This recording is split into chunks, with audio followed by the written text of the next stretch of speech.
double visa sa ating GMA. Dalawa kami, may lie detector test. Tanungin niya kami, sasabihin ko. Tanungin niyo siya kung sasabihin niya. Alam mo, itong si Senator Gordon ay para sa amin nagpapapansin na lang at hindi naman kailangan ng pansinin yan dahil hindi naman issue. Umupo na bilang gobernador ng Bulacan si Roberto Pagdanganan.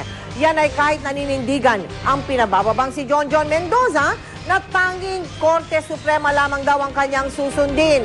Pareho sila ngayon nag-oopisina sa magkahiwalayang na gusali ng Kapitolyo. Nakatutok doon live si Ivan Mayrina. Ivan? Yes, Mel, patuloy na naantala ang serbisyo ng Kapitolyo ng Bulacan dahil walang bumibigay sa dalawang taong parehong umaangkin sa pagiging gobernador ng lalawigan. Maagang naghanda ang nakaupong gobernador ng Bulacan na si Jonjon Mendoza sa pagdating ng katunggaling nag-anunsyong uupo siya sa Kapitolyo ngayong umaga. Pahirapan ang pagpasok sa Kapitolyo. Maliban kasi sa mga nakabalagpag na truck sa mga daanan, pinaikutan na rin ng barbed wire ang buong Capitol compound. May isang maliit na lagusan kung kaya mong tiisin ng siksikan pero kailangan mo nang idikit ang sticker na ito na magsisilbing passes mo. Ito kailangan yan para makapasok ng Kapitolyo? Para po malaman na yung papasok po support po ni Gob. Meron ho bang posibleng pumasok na kalaban? Meron po siguro posible. Bahala sila. Basta kami, sumusunod kami sa regulation. Kung ano gusto nila, basta sumusunod kami. Kukuha po kami sa DSWD. Ang kaso, hindi kami makapasok agad. Dumalo sa misa si Mendoza kasamang daan-daang taga-suporta. Hindi na siya umaalis sa kanyang opisina at patuloy na naninindigang Korte Suprema lang ang makapagpapababa sa kanya. Bigyan niyo kami ng pagkakataong ipaglaban ang aming karapatan. Kung natalo kami sa COMELEC, pabayaan ninyong dalhin namin ito sa Supreme Court sapagkat yun ang naaayon sa batas. Ibigay nila ang ating karapatan. 30 araw upang dumulog sa Supreme Court at malaman natin ang tunay na katotohanan. Sa gitna ng pagbabantay ng daan-daang pulis, bahagyang nagkatensyon ang dumating ang Provincial Election Supervisor para ihain ng writ of execution na inilabas ng COMELEC nitong Biyernes. Ayaw kasi itong tanggapin ng Provincial Legal Officer. Hindi namin kinikilala ang writ. Unang-una, ito ay patently illegal. Maliwanag sa COMELEC Rules and Procedure na ang resolution at decision ng COMELEC ay magiging final lamang after 30 days. Sir, paano po ba yan pag ayaw tanggapin? Constructive service, ipoposta na namin yung writ. Sa bandang huli, nagkasundo ang magkabilang panig na ipaskil na lamang ang kautusan. Pero di nang tagal, napunit ito ng mga taga-suporta ni Mendoza. Halos kasabay nito, pumasok na ang idineklarang gobernador na si Roberto Pagdanganan sa Blas Ople Building na pansamantala niyang magiging opisina. Bilang gobernador, ilang kautusan na kanyang ipinalabas. Una rito ang paglilinis sa Kapitolyo at pagtanggal ng mga barikada. Sa aking katunggali, siya naman ay nakapaglingkod na ng 2 buwan at 2 taon at 8 buwan pa. Hindi naman siya nanalo. Kaya sana po ay tanggapin niya bilang isang maginoo. Nananatili namang nakabantay ang mga pulis para mamagitan sa magkabilang kampo at iiwasan nilang magpang-abot ang mga ito.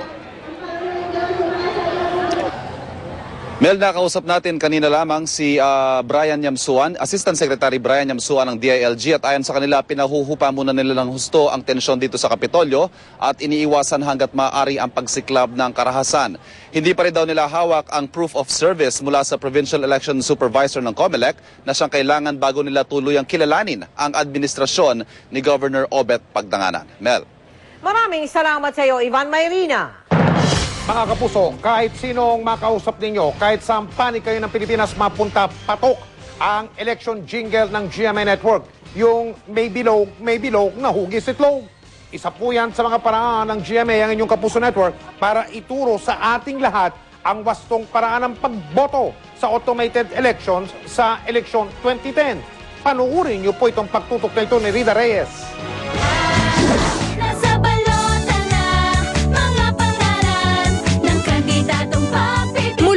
Preso hanggang sa mga estudyante.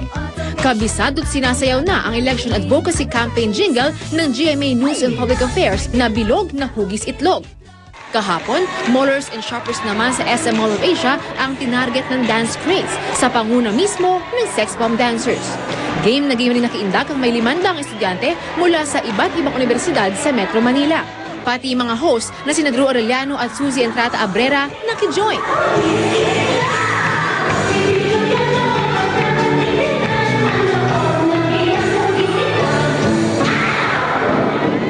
Tayo mga Pilipino, magaling kumanta, magaling sumayaw. So ano ba pinaka-effective na paraan para ipaintindi ang automation? Ito ay sa pamamagitan din ng song and dance. So ito yung bilog na hugis itlog.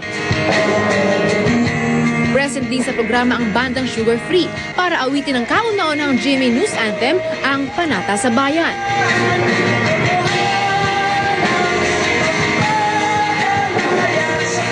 At para naman ituro ang step-by-step procedure ng pagboto, 2 mock voting booths ang itinayo para magsilbing voting area.